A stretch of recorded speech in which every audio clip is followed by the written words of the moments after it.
cappello, conosciuto come Raffaella, deve la sua denominazione al celebre pittore Raffaello Sanzio da Urbino, il quale morì a soli 37 anni, precisamente il 6 aprile del 1520. Ironia della sorte, era nato proprio il 6 aprile del 1483.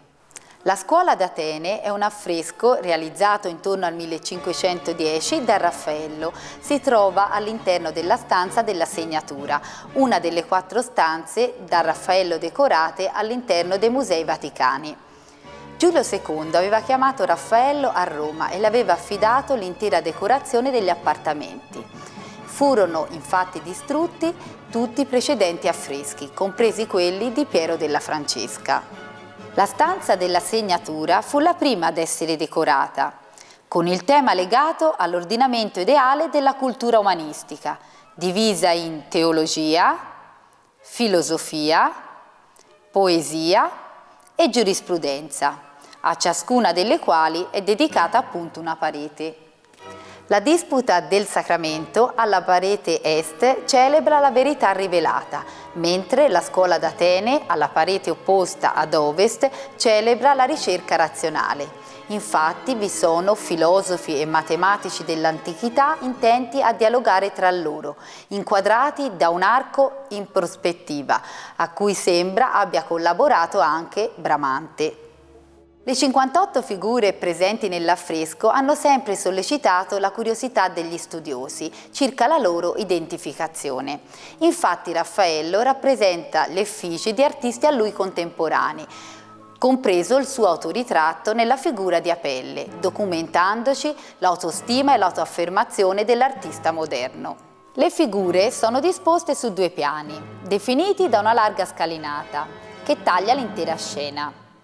Un primo e più numeroso gruppo è disposto ai lati della coppia centrale, dove si identificano le figure di Platone e Aristotele. Un secondo gruppo autonomo, in cui sono stati individuati i pensatori interessati alla conoscenza della natura e dei fenomeni celesti, è disposto in primo piano sulla sinistra, mentre il terzo gruppo, disposto simmetricamente al secondo, è caratterizzato dalla presenza di una figura identificata in Euclide, intento a tracciare una dimostrazione geometrica.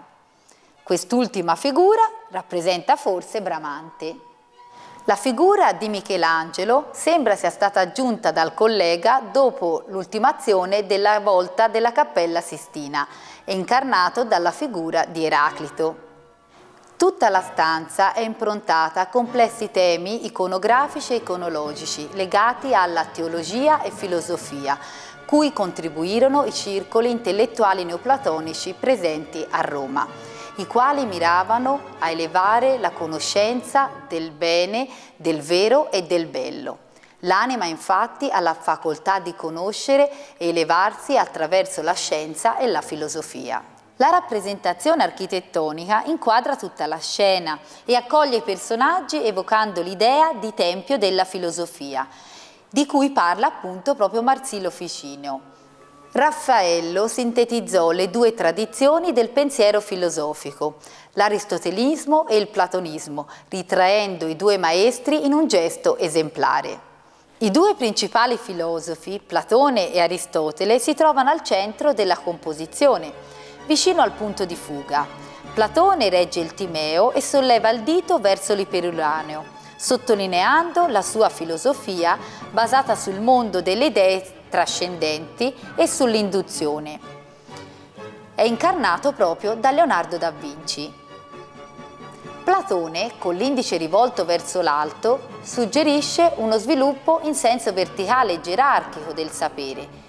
Il gesto invece di Aristotele, con la mano tesa ad indicare il mondo, esprime un atteggiamento orizzontale del pensiero, con un approccio, questa volta, laico-scientifico. Aristotele legge l'etica e sottolinea il suo metodo deduttivo, basato sullo studio della natura e sul concreto. Alla svalutazione del mondo fisico materiale operata da Platone, Aristotele sostituì un'attenzione al mondo fisico invece e naturale e alla scienza. L'essenza delle loro dottrine è raccolta in gesti semplici ed eloquenti, che rappresentano una delle caratteristiche più straordinarie dell'arte di Raffaello. Vi aspetto alla prossima puntata.